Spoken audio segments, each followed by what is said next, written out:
Hello guys, I'm Fadli Arlanda Arlan, MBA March 2022 students in IPNI.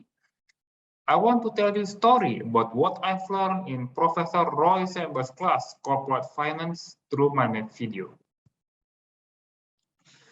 What I've learned in this class. First, purpose of corporate finance: maximize the value of business through planning and implementing management resource while balancing risk and profitability. And financial management points: time value of money, capital structure, working capital management, asset structure, revenue management, cost management, cash flow management, growth management, risk management, efficient capital market, and taxes. People behind the numbers are equally, if not more important. Okay, additional knowledge is about people management. It's principal agent problem, asymmetric information that investor know but management that doesn't know it, information that's known by management but investor doesn't know, and conflict of interest.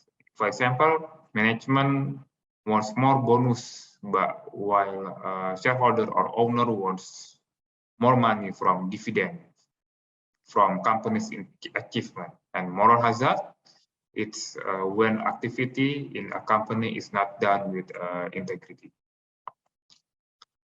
And to anticipate or prevent principal agent problem, it needs good corporate governance. It requires transparency to make clear information for all, and accountability to show that the company do something right. And responsibility means the company must be ready to deal with consequence, and independency means a company must be independent in enforcing the rule and procedure to everyone.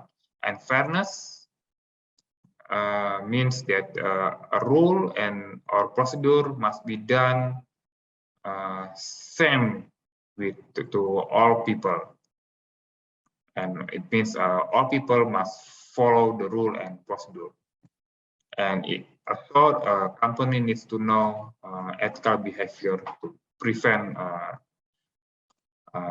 problem in the company that is caused by illegal stuff. And goal of the firm, and with corporate finance goal, it's maximize profit or value. I also learned 4 cornerstones of corporate finance according to McKinsey. They are core value principles of combination of growth, return on invested capital, ROIC, and healthy cash flow drives value creation. At the end, the growth and ROIC should generate healthy cash flow. And the conservation of value principle, activities without changing the growth, ROIC, and cash flow not create value. And value is created when companies generate growth, ROIC higher than WACC or weighted average cost capital, and eventually higher cash flow. And the expected principle, shareholder or owner push management to keeps on improving company's performance, and manager must really work hard to meet company shareholders' expectation. And best owner principle, it's for reminding that owner or shareholder has role in managing a business, not just management that has role in doing business.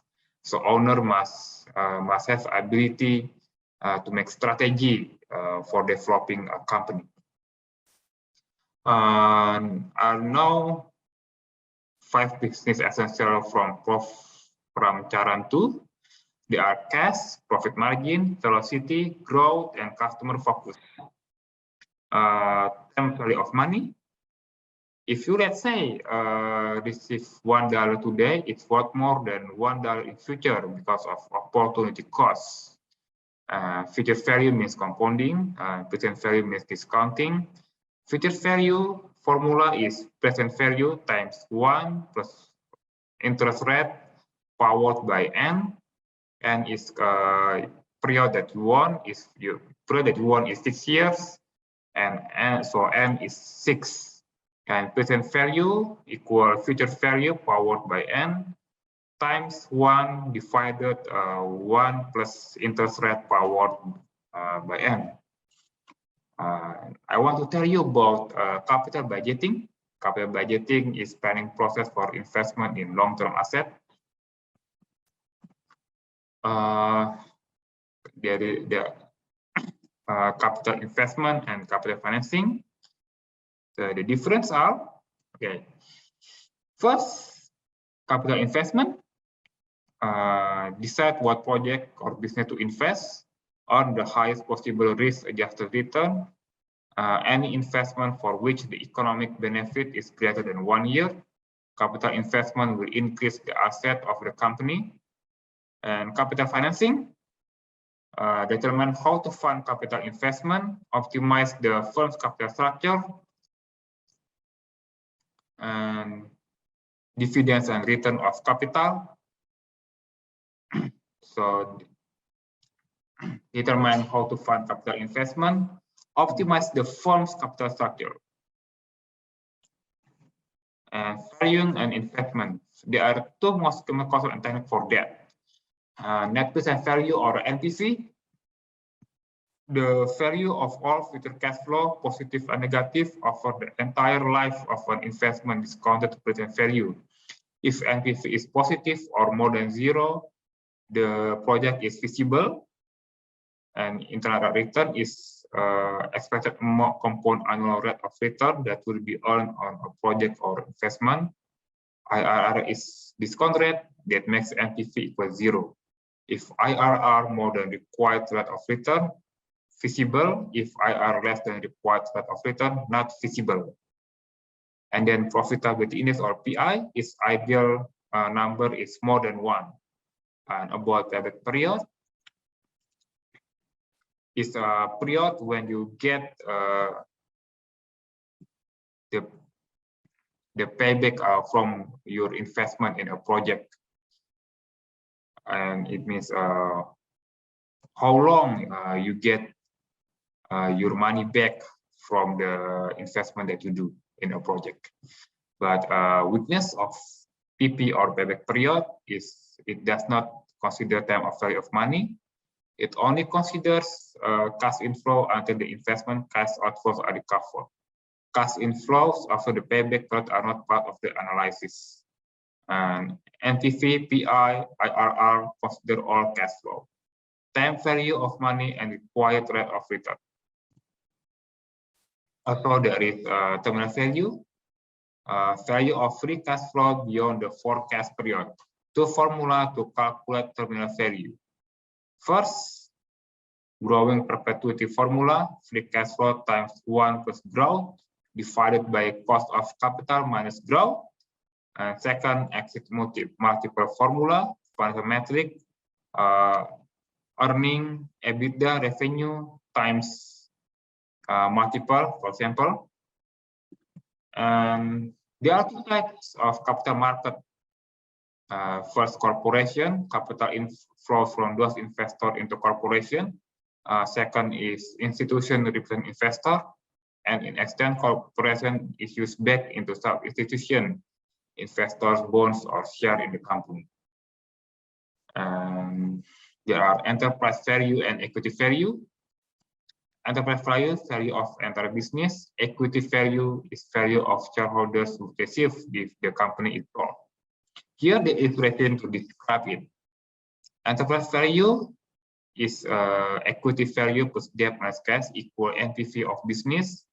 And market value of equity or market capitalization is share price times outstanding shares equal NPV of business minus debt plus cash. There's also merger and acquisition, very important information for business expansion. Merger means combination of different businesses, while acquisition is a company takes over or acquiring another company. Benefits of mergers and acquisition: cost saving, revenue enhancement, increased market share, and enhanced financial result. But there are potential drawbacks, overpaying, large expenses associated with the investment, negative reaction to merger or acquisition. And there is acquisition method called LBO or leverage buyout. It's acquiring a company with huge amount of debt, but asset of acquiring an acquired company become collateral for debt that is used for LBO.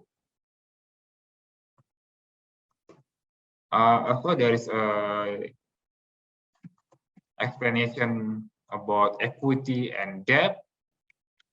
Equity means no interest payment, no maturity debts. Lender has ownership and degree of control over the business, has voting rights. So the company shareholders has voting rights for company's decision. And expect high rate of return, dividend, and capital appreciation, has last claim on the firm's asset in the event of liquidation, and provide maximum operational flexibility.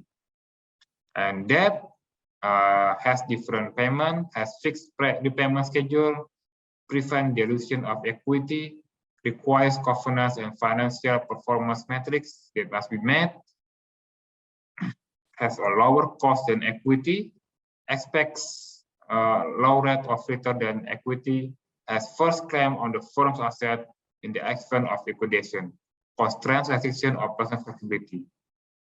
Next is more explanation about capital financing. Capital financing will increase the liabilities and or equity of a company. What is capital financing? Any type of funding that is used to finance the purchase an asset. There are two different of capital sources, equity and debt. Different between capital investment and capital financing. Capital investment means spending money to purchase asset or building asset of business. Capital financing, where money comes from increasing either the debt or the equity in the business and balance the balance sheet out. And capital structure, it's amount of debt and or equity employed by a firm to fund its operation and finance its asset. In order to optimize the structure, a firm will decide if it needs more debt or equity and can issue whichever is required. And there are illustrations to describe leverage. Low leverage is when debt is less than equity. High leverage is when debt is more than equity. Too much debt may increase risk of default in repayment, and depending too heavily on equity may dilute earning and value for original investor, not create value for investor. And it's very important to strike the right balance between debt and equity. And optimal capital structure. Companies are usually looking for the optimal combination of debt and equity to minimize the cost of capital. Weighted average cost of capital, to summarize it, it's cost of equity, rate of return a shareholder required for equity in the business, and cost of debt too, it's rate of return that a lender requires given the risk of the business. Optimal capital structure of a firm is often defined as the proportion of debt and equity that results in the lowest weighted average cost of capital for the firm. Private capital funds split into two categories.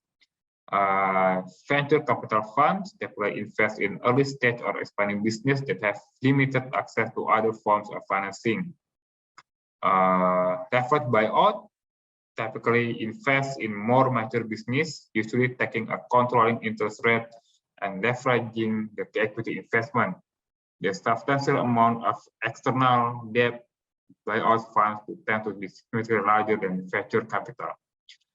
The case that I learned in corporate finance case is Nabisco. It's when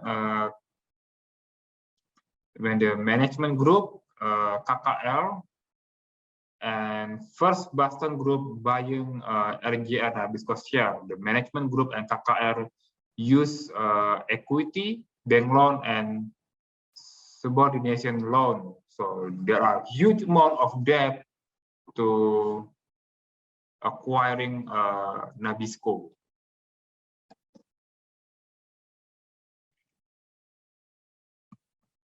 Okay, that's it.